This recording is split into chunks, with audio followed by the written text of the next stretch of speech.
What to listen for. The Xterra 705 has a constant threshold audio hum, like a mosquito, when in prospecting mode. Here is what it sounds like.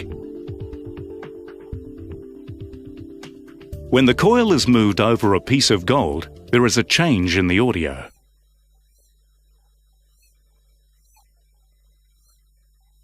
A large piece of gold that is close to the surface will cause a very noticeable change.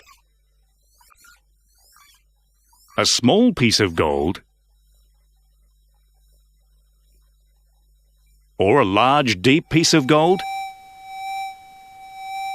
will cause a less noticeable change.